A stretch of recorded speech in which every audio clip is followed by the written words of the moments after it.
Bismillahirrahmanirrahim. Alladzina yunfikuna amwalahum billaili wan nahari sirran wa alaniyatan falahum ajruhum inda rabbihim wala khaufun alaihim wala hum yahzanun. Ini kalau ada suara berisik mohon maaf ya.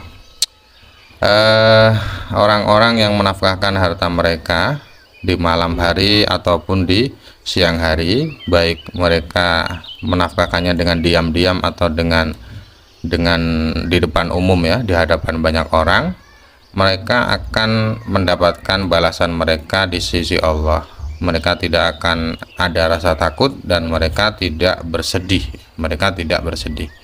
Ini ayat 74 di surat Al-Baqarah.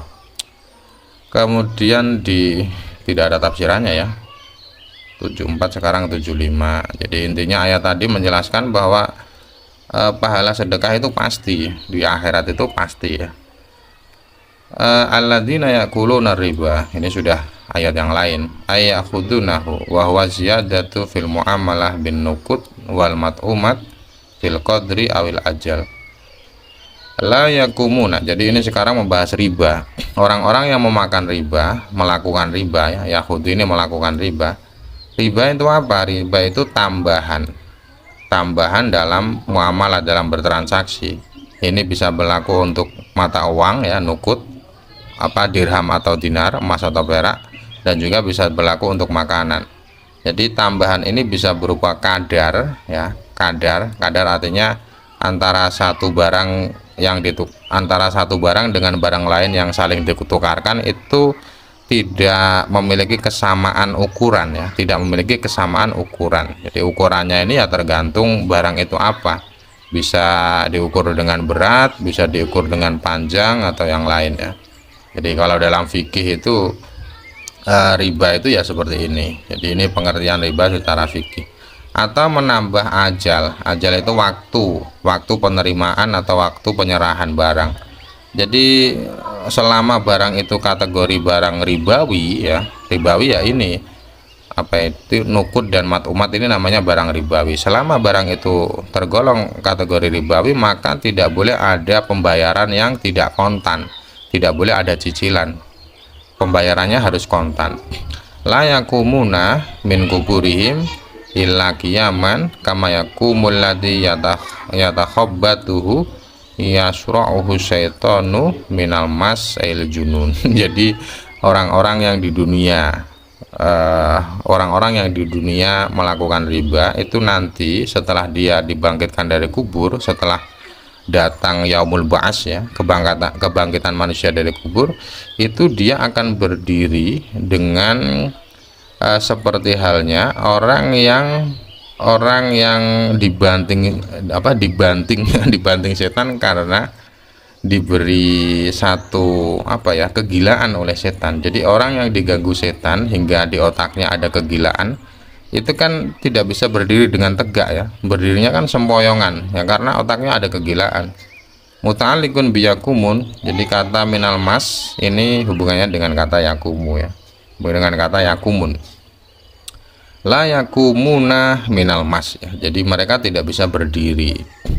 Dzalika alladzina nazala bihim bi annahum qalu innamal bai'u mithlur riba. Jadi mengapa orang-orang ini nanti saat dibangkitkan dari kubur mereka tidak bisa berdiri tegak?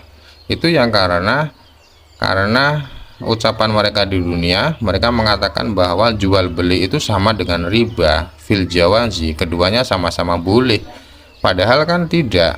Kalau jual beli itu halal, kalau riba kan haram, tapi mereka menyamakan itu. Wa hadza min aksi tasbihi mubalaghah. Ini adalah penyamaan yang sangat keliru ya, karena keduanya ini bertentangan, hukumnya berlawanan, antara boleh dengan tidak boleh, antara halal dengan haram, tapi disamakan. Faqala ta'ala raddan alaihi, lalu Allah menolak perkataan itu dengan menurunkan firman-Nya, wa halallahul bai'a wa harramar riba. Jadi Allah menghalalkan bai' ya, dan mengharamkan riba. Bai' ini jual beli ya.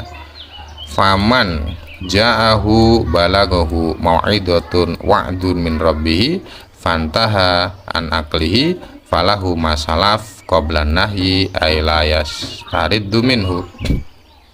Dan barang siapa yang datang pemberitahuan dari Allah lalu dia berhenti melakukannya, maka perbuatan yang telah dilakukan sebelum ada larangan itu, perbuatan itu tidak dituntut oleh Allah Subhanahu wa taala.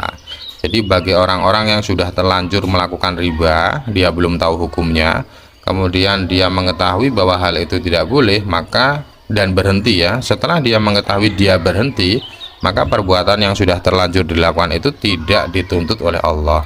Fa'amruhu fil afi anhu ilallah. Jadi nanti ya tergantung Allah, apakah Allah memaafkannya atau tidak. Wa man 'ada ila aklihi musyabbihan lahu bil bai'i fil hilli faulaika ashabun nar hum fiha khalidun. Dan barang siapa yang masih tetap melakukannya padahal dia sudah tahu bahwa Allah melarang hal itu, mereka tetap melakukannya dan juga menyamakan riba dengan ya, menghalalkan riba, maka mereka akan menjadi penghuni neraka dan mereka abadi di sana. Nah, di sini mengapa dalam tafsir Jalalain ditambah kata musyabbihan ini ya? Karena kalau sekedar melakukan riba itu tidak sampai masuk ke hukum kafir. Jadi seorang yang melakukan riba itu kan berdosa ya, jelas berdosa, dosanya besar, tapi tidak sampai kafir. Yang menjadikan kafir adalah menyamakan riba dengan jual beli, karena menghalalkan sesuatu yang diharamkan Allah. Itu kan termasuk sesuatu yang bisa menjadikan seseorang murtad ya. Jadi selama masih meyakini bahwa riba itu haram, kalau dia melakukannya, dia pelakunya itu belum bisa dihukumi kafir. Tapi kalau sudah menghalalkan itu baru kafir. Yamhaqullahu riba yang kusuhu wa yadhabu barakatahu wa yurbi shadaqat yaziduha wa yumanniha wa yudha'ifu thawabaha. Jadi Allah menghapus riba. Menghapus riba artinya Allah mengurangi dan menghilangkan keberkahan riba. Jadi seorang yang melakukan riba itu walaupun secara kasat mata hartanya bertambah, tapi sebenarnya tidak ada keberkahan sama sekali. Dan untuk sedekah ya, Allah menambah sedekah, melipat gandakan pahalanya. Jadi orang yang bersedekah itu sebenarnya harta yang disedekahkan itu pahalanya berkali-kali lipat ya, dan juga bisa semakin bertambah. Berbeda dengan orang yang melakukan riba. Kalau riba itu kebalikan dari sedekah.